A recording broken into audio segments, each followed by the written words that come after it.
cette belle ambiance que vous avez mis. Je vais remercier toutes les équipes d'Endemol qui nous ont accompagnés sur toute la théorie des balls et puis surtout French Ball en général. Donc merci à vous de nous avoir aidés.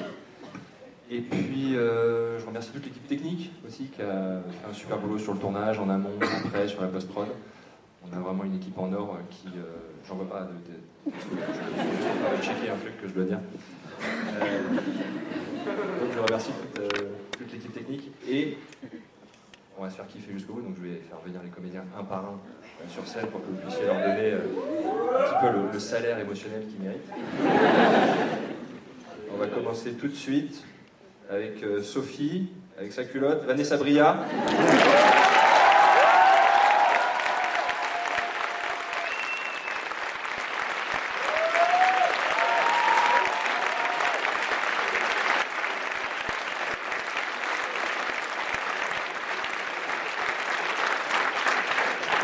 Ensuite, le plus américain des mecs de Châtelard, Pascal Hainaut, Dick.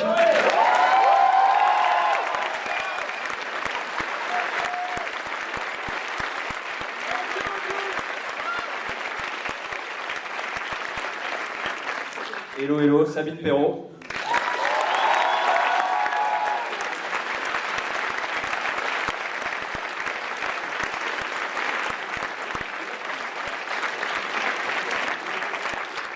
Le suivant, vous l'avez, c'est François Descraques.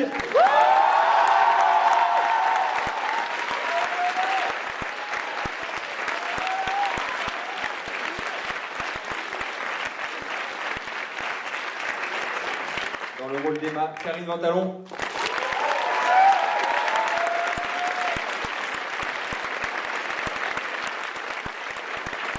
Le fiston, Laurent Dorin.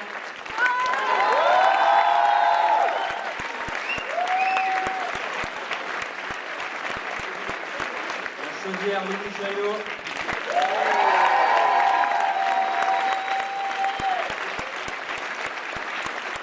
Dans le rôle de Raph.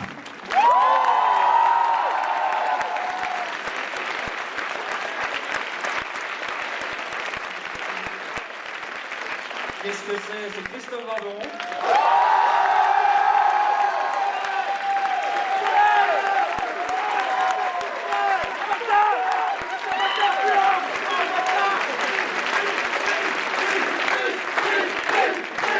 Et enfin, le théoricien des balls, Mathieu Poggi.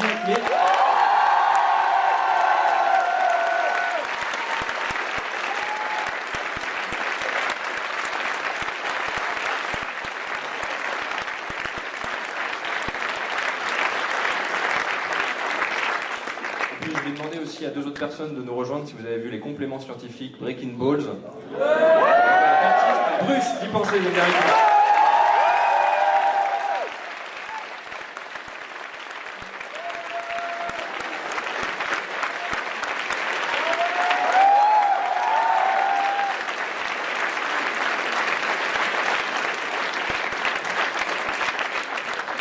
Voilà, on est à vous pendant une demi-heure, donc si vous avez des questions, n'hésitez pas.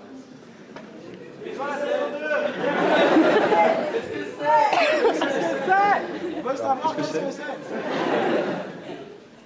Est-ce qu'il y a des micros qui se baladent? Comme ça, on peut choisir les questions.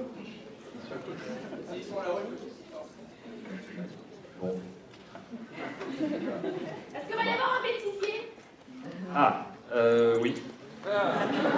Voilà. On va faire ça en direct. Quoi? On va faire ça en direct du bêtisier. Mais on comprend ce qu'il dit. Mais en fait, on a de quoi faire un making-of et un bêtisier. Je sais pas trop quand est-ce qu'on va le faire, parce que je pense que là, les gens qui ont travaillé, il faut qu'ils dorment. Mais on a la matière, donc oui, ça sortira, absolument. Est-ce qu'il va y avoir un spin-off encore? Sur qui? En fait, peut-être sur Chris ou sur Dick aussi. C'est envisagé qu'on le fasse directement aux States, en fait. D'abord, un petit bonjour à Martin, le musicien, là. Bonjour. Martin. Martin, tu es où, Martin? Viens avec nous. Martin qui a fait les musiques avec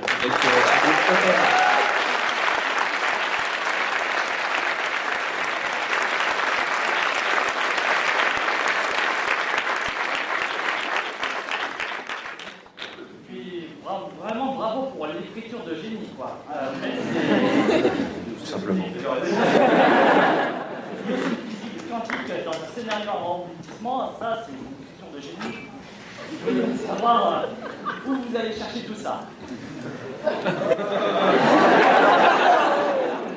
Châtelard, oui. Mais en fait, pour la partie physique quantique, il se trouve que c'est ma maman qui m'a fait découvrir. Donc, merci maman.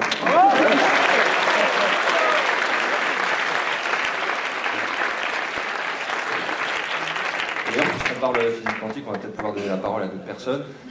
L'avis des professionnels sur la théorie des Boltzmann. D'un point de vue scientifique? T'es sûr? Alors, d'un point de vue sur le positif. C'était bien, ça vous a plu? Ben voilà, c'est tout. Voilà. C'est bon? Merci. J'ai des questions pour les comédiens aussi qui sont debout là comme des cons. Un 2 titres est prévu pour la chanson de Chris? Pardon?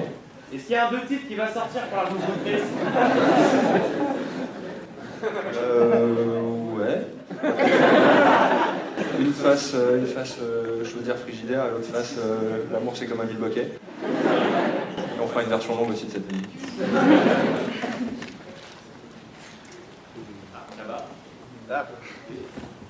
Est-ce que, comme pour le Visiteur du futur, tu vas faire une version écrite d'une suite possible de Théorie des Boltzmann? Est-ce que je fais tout en bouquin maintenant, c'est ça? Est-ce que je dois faire un bouquin dans la foulée? Non. Non, pas tout de suite. Enfin, je ne crois pas.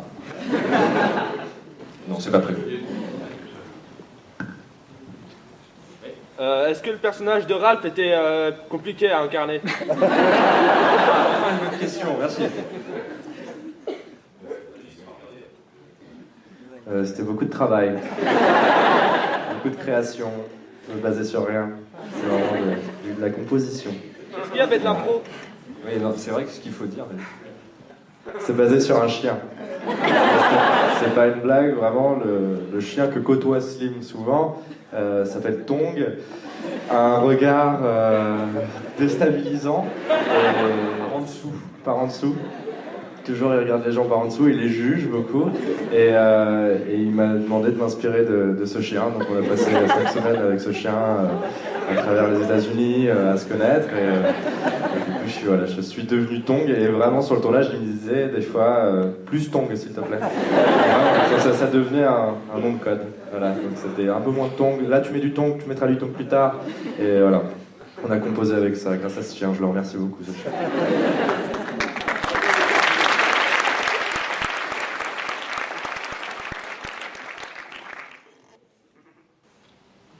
Tout au fond, là-haut, là, au milieu. Est-ce que les web-séries, c'est pour tous votre profession, vous faites ça à plein temps, ou il y en a qui ont d'autres professions? Ah, bonne question. Toi, tu fais quoi? Il y a mon papa dans la salle, je vais chanter une chanson pour lui. D'accord, merci. Déjà, peut-être qui est comédien, vraiment? Vous pouvez lever la main, ceux qui sont vraiment comédiens? Là, déjà, on part de loin. Hein, donc, par exemple, au hasard, Chris, je me demandais s'il est web-série, s'il a envie, tu vois. Qu'est-ce qu'il fait dans la vie? Non, moi typiquement, je suis pas du tout dans ce milieu-là, je travaille dans la mécanique. Mais non, pas du tout, j'ai rien à voir avec le cinéma ou autre. Voilà. Ça fait passer à Pascal. Oui, non. Le série au States, c'est vachement bien. Pas tout le temps dans les mêmes. Donc moi, oui, je suis comédienne, donc aussi bien théâtre que télé, que cinéma, que film. Et grosso modo, la web-série, c'est pas trop ce que tu fais le plus. Non. Non, mais ça revient de manière de temps en temps. Il faut savoir quand même que la web-série, c'est compliqué de... Des web-séries produites, il n'y en a pas beaucoup. Donc des web-séries où tu es payé pour les faire, c'est assez rare. Il y en a une autre, vous connaissez, c'est Visiteur du futur. Mais voilà, c'est fini d'ailleurs. Donc non, c'est pas... En fait, les gens qui sont comédiens doivent vivre d'autres choses que comédiens. Les gens qui ne sont pas comédiens font ça pour le plaisir.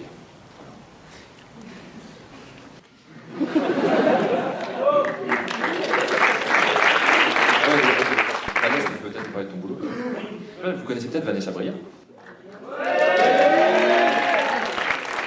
Tout le monde connaît ma culotte aussi maintenant. Voilà, super. Oui, j'en mets, voilà. C'est vrai que c'est assez gênant parce que moi je suis pas comédienne, je suis directrice de production et je monte ma culotte. Voilà, parce que j'ai point de race, hein. Tout le monde le sait dans ce milieu, je pense. Donc effectivement, j'avais travaillé déjà sur Visiteurs du Futur. Et c'est vrai que mon travail, c'est pas forcément faire que de la web série, mais c'est de faire en tout cas de l'internet, du digital. Donc moi, je vis de ça, mais comédienne, c'est pas mon métier. Voilà. C'est les vacances. En parlant de vacances, il y a quelqu'un d'autre pour qui c'était les vacances d'être comédien. Hein, François? Est-ce que tu peux nous parler un peu de ton expérience? Parce qu'au début, François, je disais, mais Eugène, il va revenir et tout, et sa première réponse c'était « Oh, t'es sûr? Je suis pas sûr, non, je sais pas si c'est bien, Eugène, machin. » Puis après, il m'a dit « Mais alors d'accord, mais le truc c'est que si c'est très fou dans le bureau de Mitch, il faut que ce soit beaucoup moins fou chez Eugène. » Je dis « Oui, t'inquiète pas. » Résultat. C'est vrai que moi, sur le tournage, j'étais surtout là pour assister Slim en tant que producteur délégué. Et c'est un poste que je ne sais toujours pas ce que ça veut dire. Donc, je l'ai découvert au fur et à mesure. Et le jour où j'étais comédien, c'était... D'un côté, c'est un peu les vacances, mais le rôle, c'est pas des vacances. Hein, il est très dur à faire. Il y a beaucoup de répliques. Et c'est là où tu te rends compte que comédien, c'est un métier. C'est un métier. Et en fait, voilà, donc je pense qu'il a fait ça exprès pour que je sois beaucoup plus tolérant pour nos prochaines réalisations. Voilà.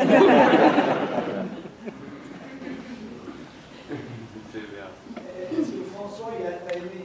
C'est que tu as aimé? C'est Stan qui pose la question, c'est Stanislas Gratian, c'est Dario Lombardi. La question, c'est quoi? Est-ce que tu as aimé? J'ai bien aimé, mais ce qui est difficile, pour être plus précis, c'est que le mec il parle tout seul en fait, le gène. C'est-à-dire qu'en gros, même si j'avais Mathieu en face de moi, je parle tout seul, et c'est vrai, c'est dur de jouer tout seul en fait. C'est ça pour moi qui était un peu compliqué, c'est que j'avais besoin d'aide visuelle, etc. Mais en fait, mon personnage est tellement dans sa bulle qu'il est un peu tout seul. Donc, ce qui fait que je jouais finalement pour Slim en fait. Et Slim, à chaque fois qu'on filme une scène, il fait hey, rajoute ça, et fais ça avec ta main, et puis fais ça, et puis relève l'écran, et ce qui fait que déjà le scénario de base était bien tordu, il fallait comprendre déjà l'absurdité du truc, mais en plus sur le tournage, on avait tellement rajouté des trucs que je me dis mais c'est immontable. Je suis surpris que c'est un peu de sens, tu vois. Bravo à la post-prod, je pense. Ça fait de moi un meilleur acteur, je pense. C'est vrai que quand je regardais les rushs, j'étais au spectacle. Je mettais play, puis je laissais François dérouler. Il dit qu'il a eu du mal, mais je pense qu'il a eu du mal à sortir du personnage. J'ai coupé, je voyais toujours le même mec. Là-haut. Comment est venue l'idée de la blague avec Satan? Comment est venue l'idée de la blague? Je sais même plus. Ouais, c'était Nathan.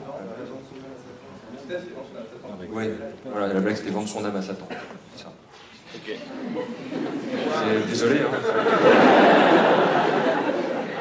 On n'avait pas deux micros. En fait, après, il a fallu trouver des termes qui rendent le truc crédible. Et finalement, ça passe bien, directeur d'édition.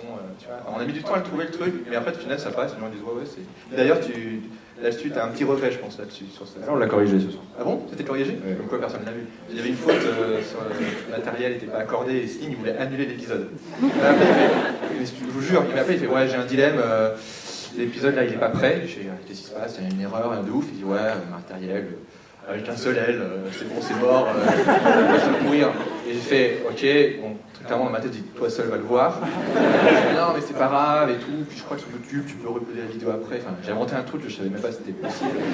Parce qu'il voulait vraiment décaler l'épisode d'une journée juste pour un accord et tout. Et je lui ai dit, écoute, c'est quoi? Dénonce-toi à Bachelor avec ta mère tout de suite. Enfin, genre, c'est fait exprès.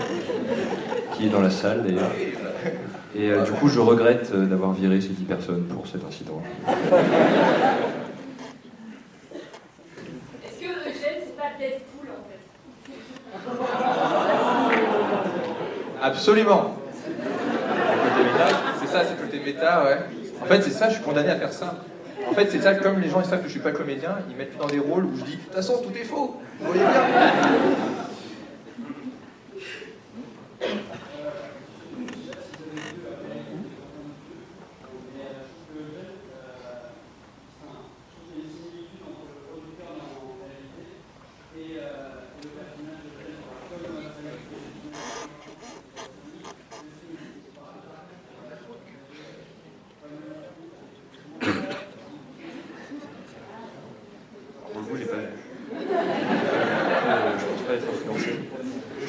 chiffré.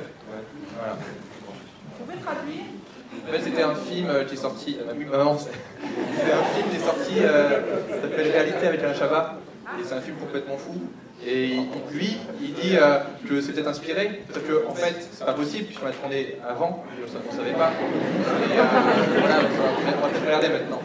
Voilà, maman.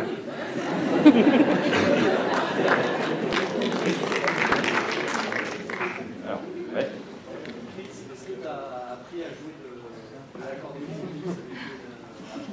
Ah, j'ai 15 ans de métier d'accordéon, mon pote. Je sais pas, j'ai fait que... Non, je te passerai les rushs, tu verras. Non, je joue pas vraiment de l'accordéon en fait. Ça va. Qu'est-ce que c'est Oui, par contre, c'est vraiment lui qui chante. Mais là, vous n'avez pas bien entendu, mais c'est vraiment une vraie performance. D'ailleurs, pour parler de l'accordéon, c'est un vrai accordéon que tu as utilisé? Je préfère pas en parler parce que je suis pas très fier de comment ça s'est fait. Allez. Je dépose un brevet qui est le brevet des instruments polystyrène, pour lequel Slimane me remercie souvent. J'ai souvent recours à des petites feintes pour rendre crédibles des instruments qui ne le sont pas vraiment. Donc il y a beaucoup de choses qui sont un peu fausses et qui rendent bien à la fin. Non, c'est pas un accordéon. Ouais, c'est une sorte de mélodica et j'essaie de pas mal traiter le son pour le rendre un peu crédible à la fin. Donc je suis très flatté par la question.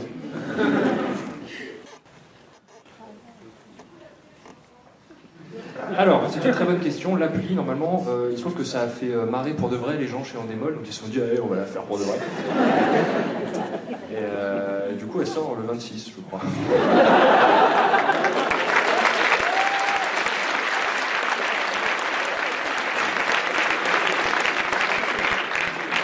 Donc ouais, en plus, elle sera gratos et elle sera capable de prédire l'avenir. Ok, it's ok. Alors, la banane qui parle, c'est bon. Là-haut, contre le mur. Combien de personnes ont été sexuellement agressées par Bébert pendant le tournage?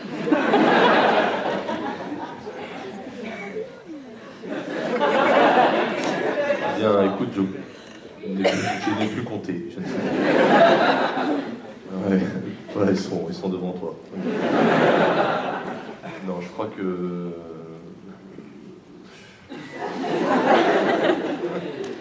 Je sais plus si... Parce que tu sais, quand je rentre dans ce masque, voilà. Quand je sors de ce masque, je me réveille en prison, j'ai l'info.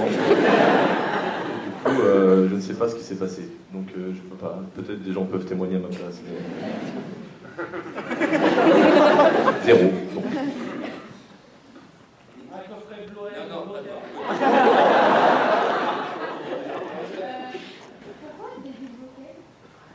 Alors. C'est la question que je me pose depuis le premier épisode.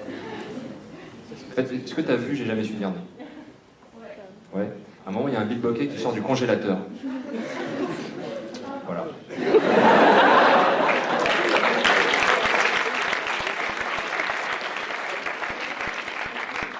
En fait, la vérité, c'est que ça fait quelque chose comme 4 ans que je me dis ouais, je vais faire une saison 2, je vais faire une saison 2. Et en gros, j'avais cette idée de physique quantique, que ce serait Mitch qui soit le personnage principal. Je me dis, il faut que la boîte il fasse des trucs à la con. C'est ça qui serait marrant. Je trouvais pas, justement, j'ai mis beaucoup de temps à trouver. Et un jour, je te jure, ça s'est passé comme ça. Comme dans les films, j'étais dans le canapé. Et en face de moi, qu'est-ce qu'il y avait sur l'étagère? Il y avait le Bill Bokeh. Il n'y avait pas l'auréole de lumière et tout. Et voilà. Et du coup, je me suis dit, mais ouais, Bill Bokeh, bien sûr. Est-ce que tu aurais une bonne blague?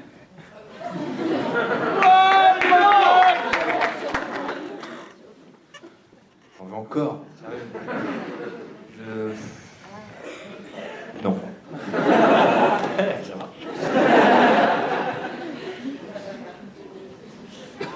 Est-ce que vous avez des questions pour les comédiens un peu, pour les faire parler? Ah, oui. En fait, j'ai une question pour Mathieu. Mathieu, toi, tu ne vis pas que comédien. Qu'est-ce que ça t'a fait d'être justement le héros de ce film-là? Comment tu On pose des bonnes questions. Hein. Alors, autre chose? Ouais. bonne question. Tellement bonne. T'avais la pression. T'avais la pression. J'avais énormément de pression. Oui, surtout on a commencé par la fin. Ça, c'est assez chaud, parce que c'est la scène de nu presque, intégrale, que Slim avait gardée. Et du coup, on a commencé sur ça, et on est passé de... Bon, heureusement qu'il y a eu le visiteur entre-temps. J'ai été un petit peu habitué aux gens, un peu plus. Et on était passé de... J'ai jamais su un an où il y avait... on était peut-être 6 ou 7 dans la salle. Voilà, on était moins de vingtaine sur le plateau, en gros. Donc du coup, beaucoup de pression. Et c'était attendu. Je sais pas, j'étais très très très content que Slim fasse ça. Me mettre au centre un petit peu de cette histoire pour que mon talent puisse enfin rayonner. Voilà, je ne sais pas quoi te dire. Souffle-moi. Oui, oui, ça c'était bien par contre. C'est que du coup, c'était quand même l'été. Et que mon personnage, il était quand même assez cool dans son rôle, le DRH. Du coup, je pouvais venir travailler en calbar, pour de vrai, et en tongs. Donc c'était super cool ça. Merci. Merci beaucoup. C'est vrai que ça a été un truc qui a fait une grosse différence entre J'ai jamais fini dans la théorie des balls, c'est la constitution de l'équipe qui était beaucoup plus professionnelle, il y avait beaucoup plus de monde, il y avait 2 caméras, il y avait Laïs qui était là pour me crier dessus, et c'est mon super assistant créatif qui est juste là et qui pourrait me frapper d'ailleurs.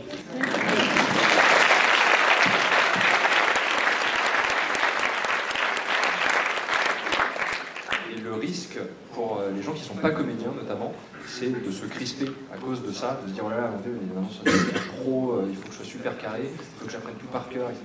Et ce serait dramatique de faire ça parce que justement, c'est ce qui leur enlève un peu leur bagou et leur charme. On a beaucoup travaillé avec Chris là-dessus parce que Chris était très sujet à la pression, il n'arrivait même plus à dire qu'est-ce que c'est, tellement il se mettait à la pression. Il avait perdu son mojo. Il était, ah non, je ne peux plus le dire, je ne me le fais pas dire ça. Et au final, on a beaucoup travaillé en amont. Et voilà, mais parle-nous de ton premier jour, par exemple, toi, Chris. Je pense que tu as vu à peu près l'expérience que là. Oui, effectivement, moi je le cache pas, j'avais beaucoup de pression parce que, comme a dit Max, sur la première saison, on était vraiment entre potes, dans un local, dans un bureau, il n'y avait personne, c'est Céline qui maquillait, on se mettait nu avec Ronan, il y avait pas de problème. Parle dans ton micro, mec. Pardon. Et là, c'est vrai que oui, moi je cache pas que je me faisais dessus. Vraiment, parce que... Et une des raisons pour lesquelles il se faisait dessus, c'est qu'il allait jouer avec Raphaël Descraques. Ouais. C'est vrai. Tout intimidé. Ouais, c'est vrai. Non, mais parce que du coup, moi j'avais l'habitude de m'accuser qui ne sont pas du tout des acteurs, qui sont très mauvais. Et de travailler avec quelqu'un qui avait déjà un peu de notoriété. Non, mais oui, effectivement, moi je me suis mis la pression tout seul, j'avoue. Et je ne l'ai pas caché, j'ai dit tout de suite à Slim, je lui ai dit écoute, ok, on parle là-dessus, mais c'est chaud là. Donc il m'a rassuré, et puis on a bu. Voilà. Beaucoup, la drogue aussi, j'arrête un peu.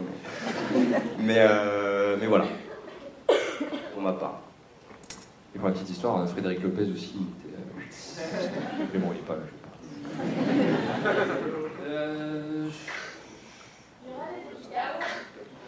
Tout en haut.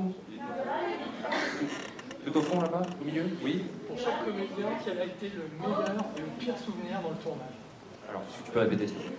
Pour chaque comédien, le meilleur et le pire souvenir donc, au cours du tournage, des anecdotes, des scènes impossibles à tourner parce que vous vous mariez. Oh oui. Ok. On commence tout de suite. Je pense que je la prends pour pas mal de monde. Quand Florent devait péter en prenant son pantalon marron, ça a duré, je pense, 10 heures. On n'a jamais... La meilleure et la pire, voilà. Meilleur et pire souvenir, parce que on travaillait pas. Voilà. Oui, bah c'est exactement la même. C'était un calvaire. Honnêtement, ça a été la pire scène qu'on a pu faire, parce que ça a duré au moins 20 minutes, au moins. Et en fait, ce qui se passe, c'est que Flo, quand il pète, enfin quand il doit mimer le fait de péter, parce que moi en plus j'étais de dos à lui, donc je le voyais même pas, et il faisait tellement de bruit que le spasme, il y avait des spasmes, je voyais du coin de l'œil. J'avais l'impression qu'on me tirait dessus. Et donc du coup, moi dans ma tête, j'imaginais le bruit qu'on allait pouvoir mettre là-dessus. Et on partait tous dans le fou rire, et ça a été la meilleure. Enfin, je pense on a beaucoup rigolé sur ces 2 semaines de tournage, mais ça a été, en tout cas pour moi, le gros fou rire, celui qui fait mal aux côtes, qui fait pleurer.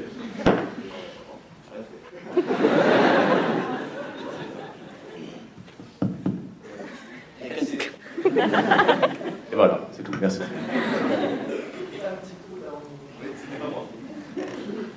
Moi je me rappelle, même si j'ai pas joué dans la scène, mais on se rend pas trop compte parce que dans la série il y a des scènes de comédie et tout, etc. C'est le monde dépressif, mais il y a aussi des scènes d'émotion et tout. Et la scène du dernier épisode entre Slim et Mathieu, c'était dur parce que là il n'y avait pas la marge de bon bah c'est de la comédie, on y va quoi. Et puis c'était le deuxième jour aussi. C'était le deuxième jour, il fallait faire le final de ça. Et ça, je me rappelle, c'était difficile parce qu'il ne pouvait pas se planter. Quoi. Donc, et comme Slim avait toujours la pression du temps et tout, etc., peut-être qu'il se disait, bon, ben, on n'a pas le temps, on garde ça. Et je pense que tout le monde sur le tournage était au courant qu'on ne pouvait pas se planter sur cette scène, donc on l'a refait mais plein de fois. Quoi. Là où d'habitude on a toujours 2 ou 3 prises, là vraiment on s'est dit, non mais là il faut prendre le temps parce que si on se plante là-dessus, on ne va pas nous pardonner. Quoi. Je sais pas, c'était plus dur pour toi. Ouais, mais je pense que justement c'était fait un peu exprès pour que tout le monde puisse me mater pendant très longtemps. Alors Moi, je vais vite passer le micro à ma voisine de droite, parce que ma pire scène, c'était ce qu'on n'a pas vu là ce soir, le payoff de l'épisode 1, si je ne me trompe pas, où il y a Sophie qui prend la tête de Mitch et qui la frotte. En le traitant de PD. Enfin, la tape. En disant PD. Voilà, donc c'était le pire moment. En même temps, on aime bien la faire celle-là, mais c'était terrible. C'est vrai qu'il y avait la question des bêtisiers, mais je pense qu'il y a énormément de matière dans cette scène-là. C'était tellement gênant. Et puis en plus, c'est terrible parce que quand tu dois jouer un truc comme ça, il y a des choses bizarres qui sortent de toi. Et je le disais, je faisais des trucs chelous et je disais, mais non, c'est pas possible, je suis mal. Et plus ça allait, et plus je rentrais dans le truc. Et j'avais vraiment envie d'aller plus loin. Et c'était vraiment gênant. Je me détestais en même temps. Et j'aimais beaucoup ça. C'était vraiment très, très ennuyant. Voilà. Bah, moi, il n'y a pas eu de pire parce qu'il n'y a jamais de pire. Parce que I can appreciate, did not appreciate.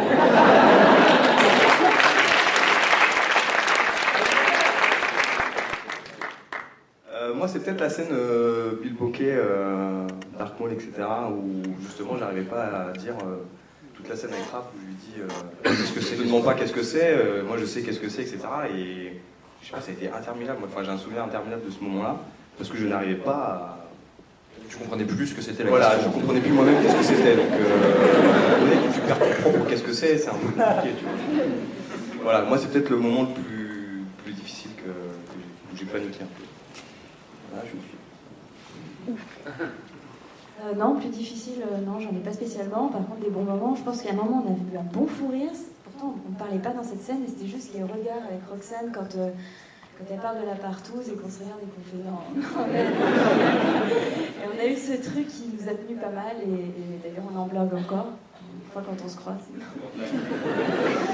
Voilà, donc ça, c'était pas mal. Ouais. Puis la partouze, on va pas se mentir, c'était franchement bien.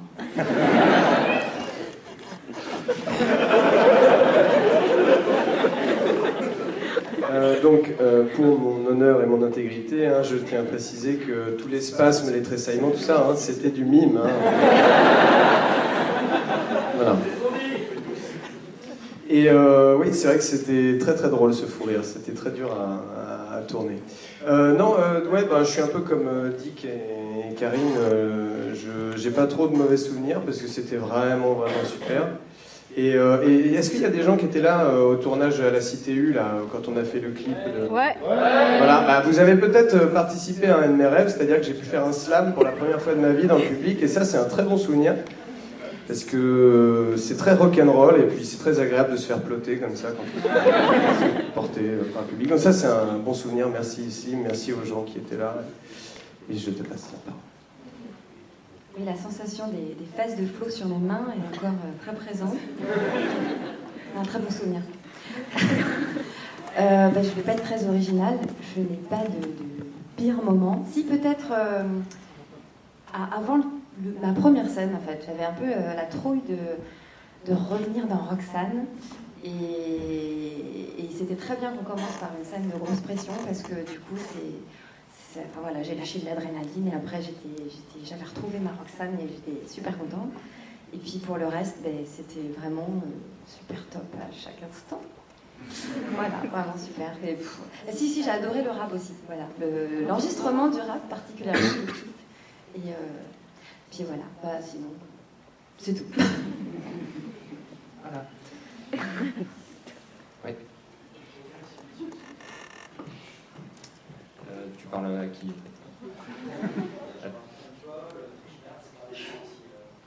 Alors, on va faire partir le micro dans l'autre sens, du coup, pour savoir si vous avez sur vos projets à l'avenir. Ouais, mais j'aimerais bien. Merci, bravo. Alors, Lénie. Oui, plusieurs projets, notamment sur le web encore, les chroniques du professeur Feuillage qui sont un peu en stand-by mais qui vont probablement revenir. Je ne sais pas si certains d'entre vous, en tout cas, je vous invite à regarder. Et puis autrement, un projet théâtre, voilà, je ne sais pas si je peux en parler, avec donc mise en scène par Stan, qui est par là-bas, voilà, la narration. Voilà, donc un très beau projet, je suis très contente. Voilà, j'ai commencé les répètes, c'est tout. Donc, voilà. C'est donc produit par Sabine. On est un peu consanguins, on fait tout ensemble. Moi, mercredi soir, le 18, je vais faire la première partie d'un type qui s'appelle Cory Seznek, c'est de la musique. Enfin, la première partie, c'est Cory Seznek, c'est un homme. Et il est musicien de son état, c'est vraiment génial, donc je vous invite à venir voir ça, c'est à 20h30 à la péniche Anaco, métro Crimée, voilà. Mais alors je sais pas si c'est aussi ambitieux, mais en tout cas moi je te le dis, s'il y a moyen, très vite je veux bien faire voilà, de la théorie des balls ou autre chose. À toi. Ouais, je gratte là, Le remake, c'était cool. Carré. Moi au théâtre, donc j'ai joué le journal d'une femme de chambre que je vais reprendre pour quelques dates au mois de mai, donc c'est un monologue, et puis sinon des projets au niveau de la télé et du cinéma un peu plus tard, vers novembre. Voilà. Chris. Moi je vais apprendre à jouer de l'accordéon. J'ai pas trop le choix du coup, donc accordéon. On va faire On va peut-être faire un album, c'est pas un bon truc, c'est pas mal. Moi, il n'y a pas de hasard. Un film, normalement, cette année, réalisé par un compatriote, donc de Los Angeles, de la Creuse, de Châtelard. Donc voilà, normalement cette année, qui se tournera à l'étranger. C'est très cool. Et pour moi, continuer à faire un max de tableaux Excel, j'adore ça. Budget, des plans financement, plus je fais des DEA, plus je suis heureuse. C'est vraiment un truc, ça me porte chaque année. Des DEA, je vais faire cette année, c'est vraiment génial, c'est excellent.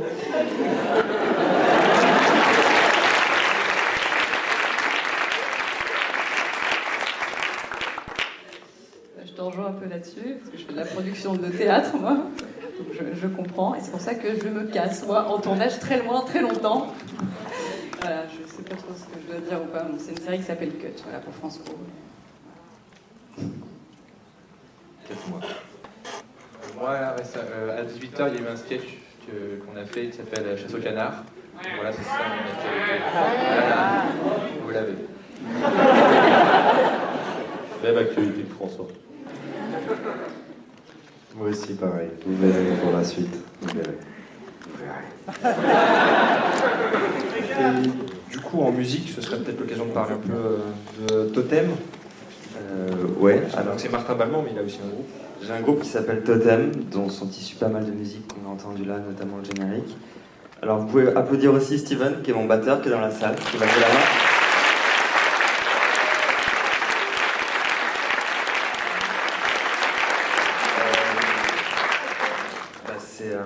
C'est un projet qui me tient beaucoup à cœur et sur lequel j'aimerais écrire un disque au cours de l'année qui vient.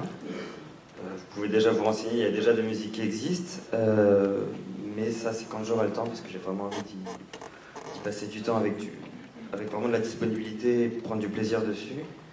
En attendant, j'ai beaucoup de travail. D'ailleurs, j'espère que vous allez me porter chance parce que demain, je travaille sur une musique qui va sans doute être la pub Coca-Cola. Croisez les doigts. Demain, c'est le jour un peu où tout va se jouer. Du coup, souhaitez-moi bonne chance.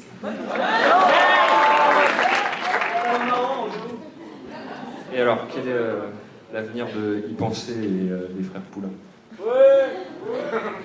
Il y en a 3.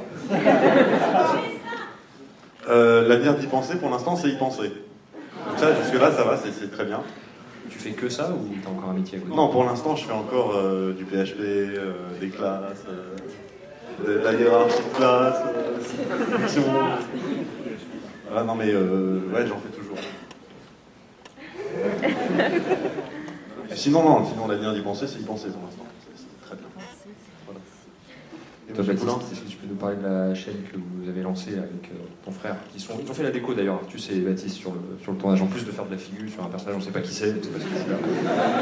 J'étais rasé à l'époque, j'étais un peu plus anonyme. Mais ouais, non, la chaîne Les Frères Poulain, pour continuer un peu dans la mouvance de ce qu'on avait fait avec Y Penser pour toi. Et donc une chaîne si vous aimez la technologie, la science, l'histoire, voilà, plein de choses de culture générale et sur un concept où on parle du passé, du présent et du futur de ces choses-là. Voilà, ça vient de démarrer, ça s'appelle Les Frères Poulain, c'est sur YouTube, je fais un peu de pub. Et voilà, espérons que ça marche. Ouais.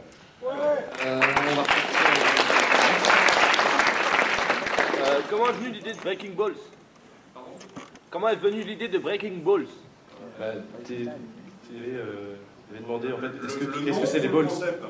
Les deux.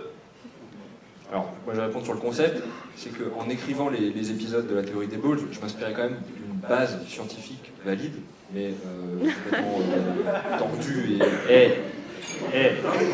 S'il y a une petite base, il y a quelque chose. Un fond lointain. Voilà. Si, il y a des notions. Et je m'étais dit que ce serait cool d'avoir une vidéo complémentaire qui mette le doigt dessus pour intéresser les gens au vrai côté de la physique quantique, sachant que dans l'épisode c'était juste du fun, quoi. Donc c'est comme ça qu'est né ce partenariat. Après pour le nom, Breaking Balls, je crois qu'on était chez toi dans ton bureau, là où tu tournes Y Penser, et il était en train de gribouiller quelque chose, puis on parlait de Breaking Bad, et il dit BR, ça fait Bruce, et puis boum, voilà. C'est Y Penser, quoi, c'est pas chercher, ça vient tout seul. BR ça fait Bruce et BA ça fait Baptiste, c'était pas juste, je vois Bruce partout. voilà. Alors, en bas, là. Qu'est-ce que tu comptes faire comme écriture? T'as d'autres projets d'écriture sinon? Alors, pour l'instant, pas officiellement. Oui, forcément. Non, mon prochain projet, là, moi, c'est le théâtre. En gros, je vais être comédien au théâtre dans une pièce mise en scène par Stan, parce qu'il n'y a que lui qui bosse, en fait. Donc, il faut être dans une pièce de Stan, sinon je fais pas de théâtre. Donc voilà, du coup, moi, vous pouvez me voir à Avignon, au théâtre. Là, c'est le gros projet à venir. Pour l'instant, les écritures, j'ai mis un peu entre parenthèses. Pourquoi avoir fait disparaître les chroniques d'Eli, de Camille, pardon, le monteur, et comment s'est porté le choix du guest pour cette saison 2? Alors, en fait, on n'a pas fait disparaître les Editor's Cut, c'est simplement qu'on les faisait aussi pour se donner de l'air pendant la diffusion de J'ai jamais su dire non. Là, avec le planning de post-prod qu'on avait, on ne pouvait pas se permettre de prendre du temps pour faire des making-of entre les épisodes, sinon on n'aurait pas pu sortir les épisodes à un rythme convenable. Voilà, c'est simplement un problème de temps. Maintenant, ça n'empêche pas qu'il y aura quand même un bêtisier, making-of, mais général à toute la saison. Votre question, c'était quoi? C'était le choix du guest. Mais en fait, je cherchais un personnage je cherchais un comédien pour jouer le rôle du père, et j'en parlais avec François. Et je me disais, mais en fait, ce qui me fait chier, c'est que quand j'écris ce personnage, j'ai l'impression qu'il est méchant et que c'est une caricature de méchant. Et François m'a proposé Frédéric Lopez, parce que justement, il était venu à la projection du Visiteur. Et je me suis dit, putain, mais prendre un gentil du PAF, comme ça, vraiment, le mec, tout le monde l'aime, quoi, Frédéric Lopez. Je regarde même les commentaires YouTube l'aiment. Et en faire justement ce mec qui, sous des couverts, des avoirs très gentils, et qui, en posant des questions tout le temps, comme en faisant une parodie de lui-même, en fait, il dit mais alors, ça va, tu te sens comment, etc. En fait, il te fait rendez-vous inconnu, mais dans son bureau tout le temps. Je me suis dit, voilà, ça lui donne un angle un peu plus original. Moi j'ai une question à tous les comédiens. J'imagine que vous avez vu le script avant de jouer dans la série. Ça va un peu descendre.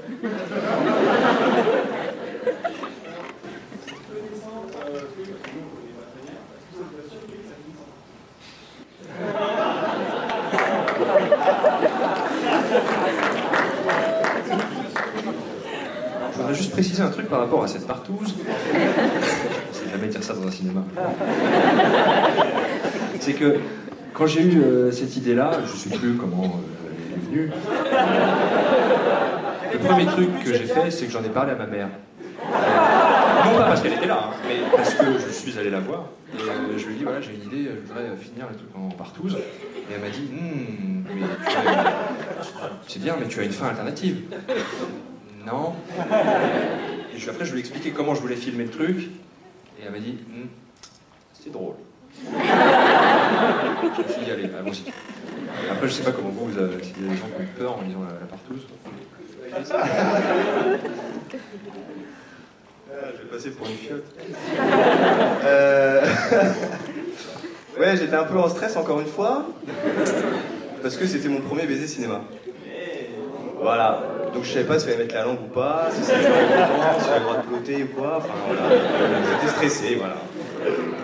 Effectivement. C'est bien passé, ma chérie. Très bien. C'était très mignon parce que justement, il disait, oh là là, je suis un peu stressée, tu prendras les devants. Hein. Il disait, ouais, t'inquiète. Et puis moi, en fait, tout s'est bien passé, on a continué. Ouais, c'est dans le making-of. C'est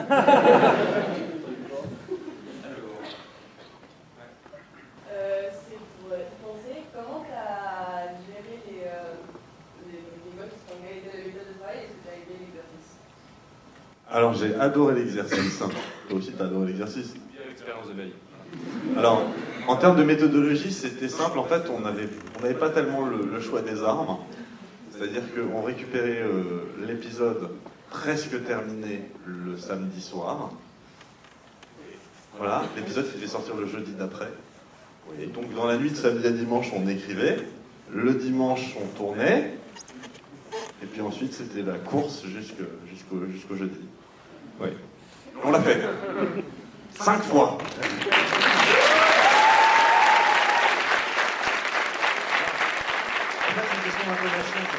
J'aurais juste dit, mais on l'a fait 5 fois. Alors que là, tu tac. Merci.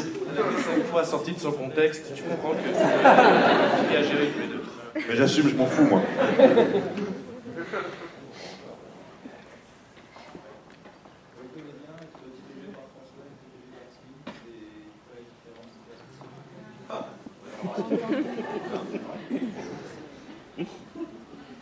Essentiellement où tu mets ton regard, en fait. Moi, le film, je le regarde là. Il y en a un que j'appelais Oui frérot et l'autre c'est Oui papa. C'est tout, moi c'est ça la différence. Non, c'est deux très bons directeurs d'acteurs, on leur fait confiance. Mais en fait, sur le visiteur, Slim est aussi impliqué, entre comédiens on s'aide aussi, on se donne des tips ou des trucs comme ça, et du coup ça changeait pas grand chose en fait, enfin, c'était juste la voix de François ou la voix de Slim qui disait à peu près les mêmes choses, quoi. Voilà, on s'entraide, voilà. Je vais passer le micro à François. Moi, je savais pas si j'étais vraiment si c'était un rôle ou une expérience scientifique. Je savais même pas, au début, après je me disais, mais peut-être c'est même pas dans le scénar, enfin, ou dans le montage, tu vois, c'est juste pour... Ça tournait pas, tu vois, donc c'était assez étrange. Mais sur le sketch des canards que j'ai fait là, qui est sorti, vu que je joue dedans, mais je me mets en scène aussi, je me suis rendu compte qu'en fait, c'est encore plus dur d'être réalisateur. Quand t'es acteur, bon, t'es assis, on dit ce qu'il faut faire, mais quand t'es acteur-réalisateur, sachant que mon rôle, il fait rien, hein. Mais c'est pour ça que j'admire vraiment ce que fait Raph et ce que fait Slim, c'est que dans leur truc, ils jouent et ils réalisent, donc ils doivent être à la fois très précis sur ce qu'ils veulent et tout, etc. penser à tout le stress et tout, et après faire 3, 2, 1, go, et non, je te disais, et être dans la concentration du jeu. Enfin, ça, c'est un truc que j'admire vraiment maintenant. Donc, bravo les gars, vous êtes des champions.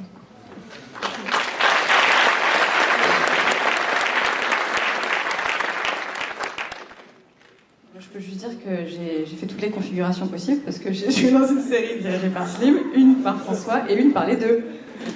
Donc ils sont complémentaires. C'est ce que je peux dire. Bon, ça m'intéresse pas cette question. C'est nul.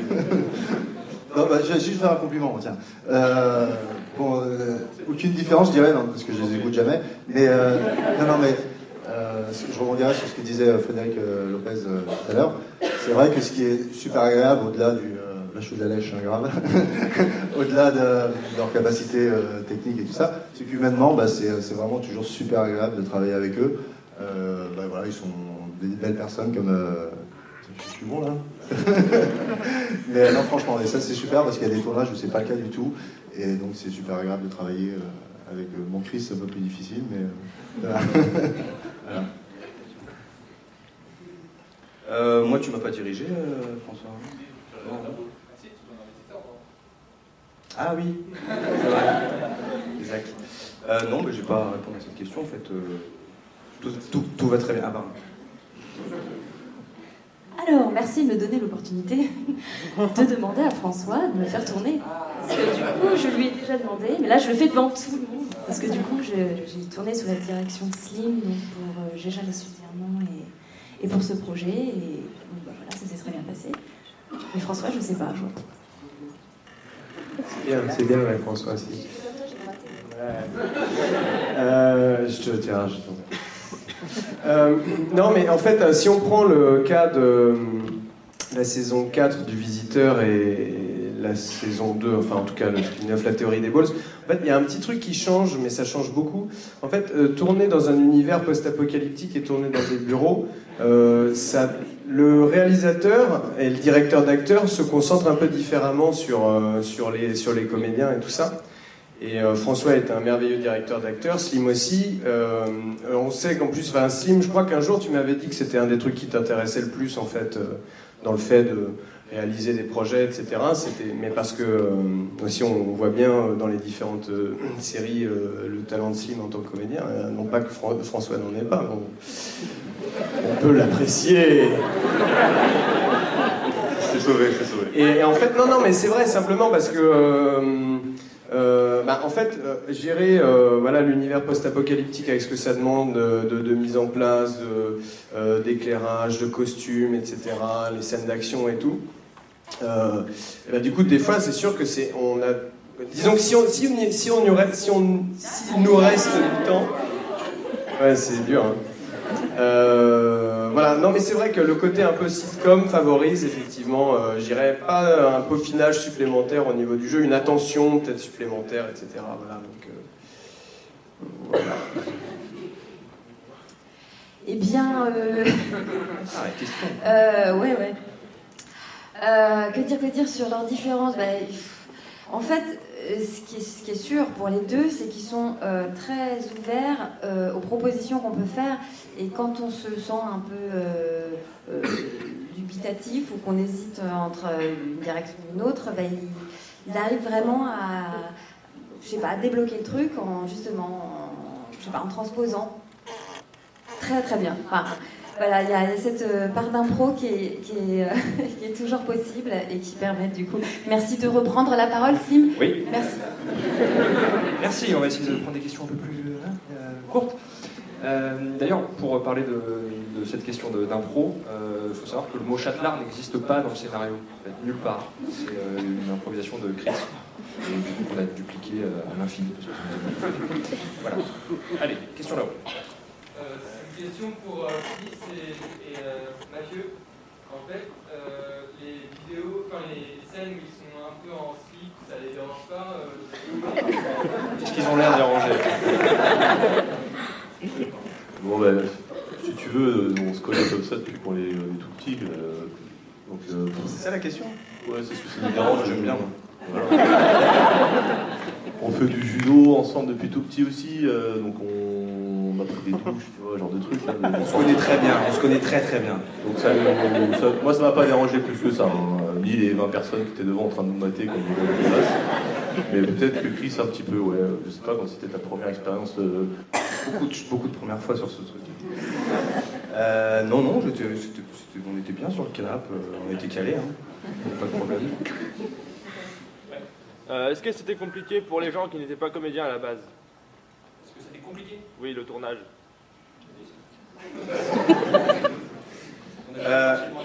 Ouais, partiellement. Je peux juste rajouter peut-être par rapport à ce que j'ai dit tout à l'heure. Effectivement, moi j'étais en stress vraiment avant que ça démarre. Et on est vraiment tombé sur, que ce soit l'équipe comédien, on était tous super contents de se retrouver, ceux qui avaient joué ensemble sur la première saison. L'équipe technique était géniale.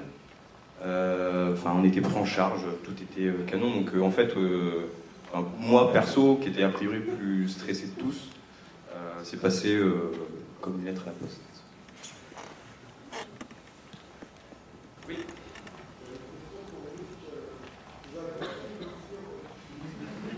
Attends, je vais le chercher. Pas de salle de muscu, mon gars. Faut demander à mes parents qui sont là d'ailleurs, ce qu'ils ont pu foutre dans mon biberon quand j'étais petit. Parce qu'à chaque fois je dis non, mais je fais pas de muscu, j'ai rien pris comme produit. Créatine, fonfon, créatine. Donc a priori, on a peut-être une théorie, pas quantique, mais comme quoi ils auraient peut-être foutu des trucs dans mon biberon. Voilà, je veux dire. Sinon, du judo, des cordes. La corde, ça c'est bien la corde. Hein. D'accord, une corde accrochée à un plafond et tu la rentres. C'est basique. Ça pourra te sauver la vie un jour, peut-être. Si un jour on ne peut plus marcher, qu'on est obligé de se balader dans les arbres, bah, tu verras, c'est très utile. Voilà.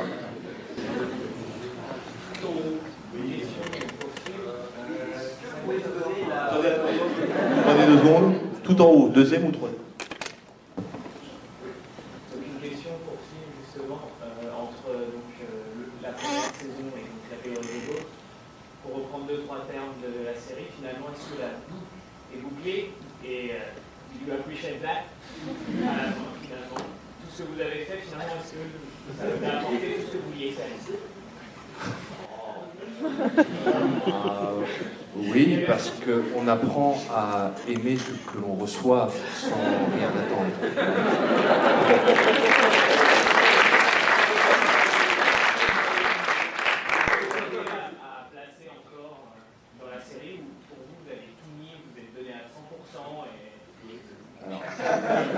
On s'est donné à 100%, c'est sûr. Mais non, on a encore des choses à dire.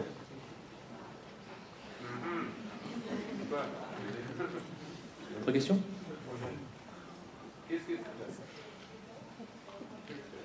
Décor? Alors, Artus? Artus? Viens là. Viens, Artus. Allez, Artus. Il est mal. Commande! Hey! Artus qui est le chef d'éco.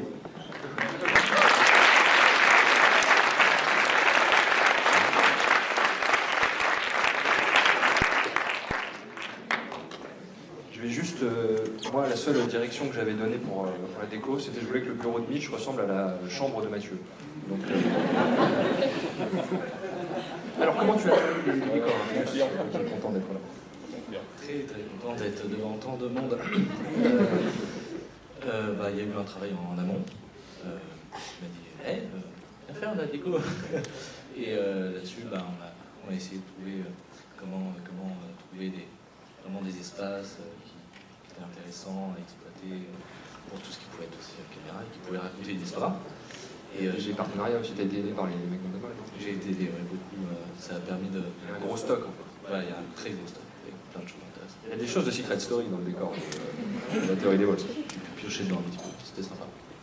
On a travaillé sur les couleurs aussi, pour essayer de réchauffer un peu, parce que le bureau était vide, en fait, il y avait juste le mobilier, mais il n'y avait rien d'autre. C'était un peu le défi, c'est-à-dire que c'était de la moquette grise, des murs gris, un plafond gris, des bureaux gris et des ordi gris. Donc on a trouvé des carrés de moquette, on a changé de moquette, on a trouvé des bureaux couleur pain, chêne, ces bureaux-là. Et après on a mis tous les murs avec les grands posters, vous avez pu voir à l'entrée du cinéma. Et le but, c'était aussi de faire en sorte que la maison d'édition ne ressemble pas au bureau de Mitch, sachant que c'était le même endroit, finalement. Qu'est-ce que je veux dire d'autre ? Et oui, et puis ils ont quand même poussé le vice jusqu'à imprimer dans le bureau de Mitch tous les papiers que vous voyez, c'est vraiment des trucs scientifiques hyper pointus, c'est des thèses. C'est des vraies théories, des vraies thèses en fait, de doctorants que j'ai trouvées sur Internet. On sait qu'il y a des mecs qui font pause. La vraie physique quantique. Il y a même un post-it, que je ne sais même pas si on le voit, mais il y a marqué « Ceci est un historique ». Eh ben super. Merci à toi.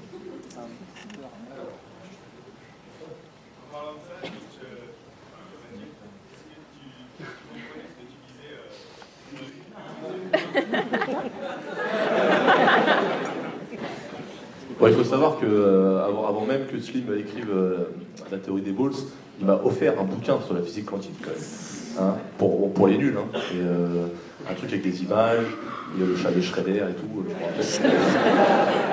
Et donc oui, on a un peu parlé de ça quand même un petit peu ensemble, donc je comprenais relativement ce que je racontais. Alors je pourrais pas t'en faire une démonstration, tu vois, comme notre ami là-bas, hein, mais ouais, je comprenais. Question pour Mathieu. Le nombre de bières cassées durant les lancers-réceptions dans le bureau, et est-ce que tu donnes des cours aussi ? Aucune.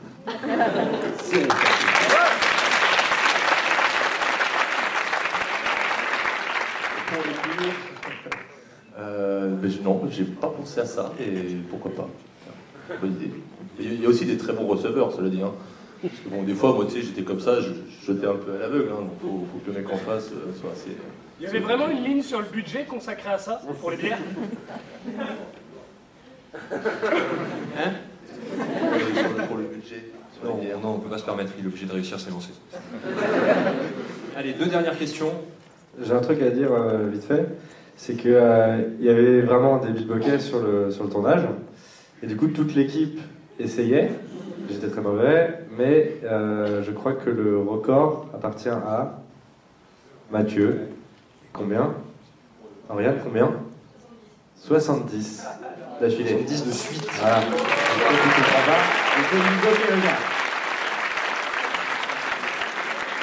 Alors après, du coup, je suis allé regarder sur internet, parce que c'est un vrai sport, hein, le beatboxing.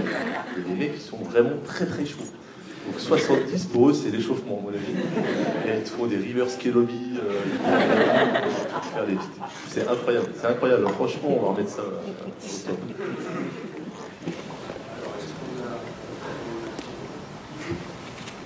Moi,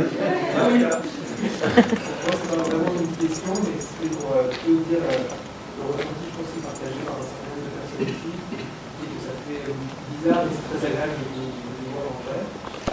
Et en fait, je pense qu'on a toute l'habitude de vous voir soit tout seul, soit à deux, pas nombreux, dans le ordinateur. Et en fait, ensuite, parfois, on en reparle entre nous, on se débrève des gens dans notre imaginaire. Et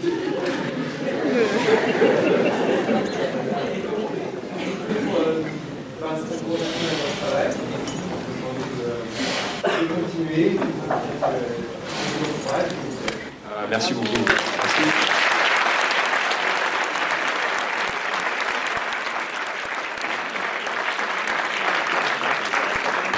Allez, on se fait une dernière question. Là, oui, toi. Elle n'est pas très intéressante, alors j'entends que c'est la dernière. On en fera une. Non, c'est pour les personnages, enfin les prénoms, je les ai donnés au hasard parce que je trouve que Roxane, ça nous va très bien, peut-être à cause de la chanson de Chris. Ouais. C'était parce que je voulais que Chris il dise un truc qui puisse tenir dans la longueur. Et il faisait Roxane. Du coup, je disais, je vais l'appeler Roxane. Et pour les autres. Ralph. En fait, Ralph, c'est celui sur lequel j'ai le plus galéré. Il est passé par plein de noms. Il s'est appelé Tristan. Parce que vous pouvez faire des blagues Tristan Foiré, Tristan Culé. Et puis un jour, en dédicace, quelqu'un a dit il est pas là, Ralph ? Putain, c'est génial. Je déteste le prénom Ralph. Parce c'est qu'en cours d'anglais, quand tu dois choisir ton prénom façon anglais, il y a certains, ils disaient Michael alors qu'il s'appelait Yves, tout ça. Donc je voulais un Michael aussi, et on m'a dit, bah toi c'est Ralph, la version française, anglaise de Raphaël, c'est Ralph. Pas du tout. C'est Michael.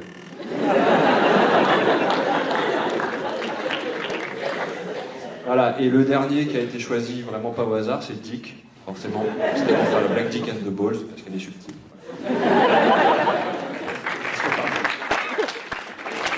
Comment c'était de tourner le clash? C'était très rapide en fait. Le problème, c'est qu'on a fait, on a tourné 10 jours, on a tourné donc en cross-bordant un épisode par jour. Et dans cette journée, on devait faire 3 séquences de bureau plus un clip entier. Et donc on a tourné dans le parking. On va peut-être demander aux filles, parce que c'est les principales intéressées. Disons qu'il y avait de la fumée, il y avait des figurants du forum Fresh Nerd, que je remercie d'ailleurs. Merci à tous les figurants.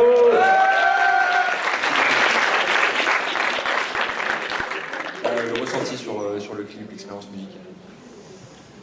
C'était chaud. C'était...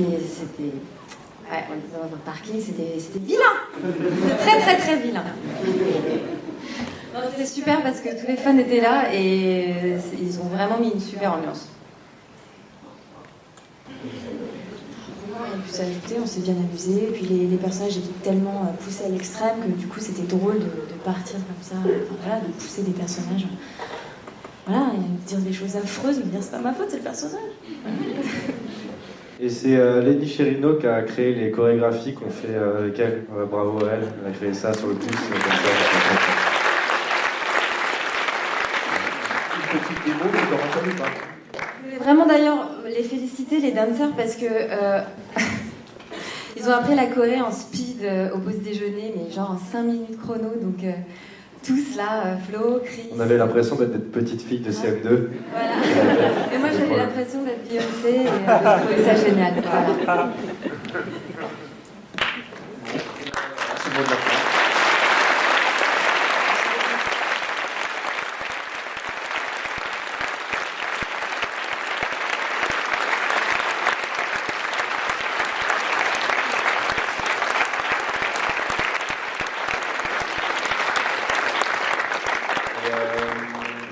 Vous pouvez sortir en fait.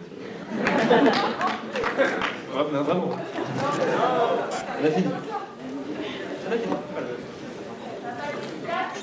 Et un grand merci surtout à Slim qui non seulement a écrit et réalisé une super série, mais a fait ça en étant réellement handicapé. Et ça, on se rend pas compte. Nous, on avait vraiment peur pour sa santé. D'ailleurs, ça a manqué de mal se finir. Et donc, bravo à Slim, t'es meilleur.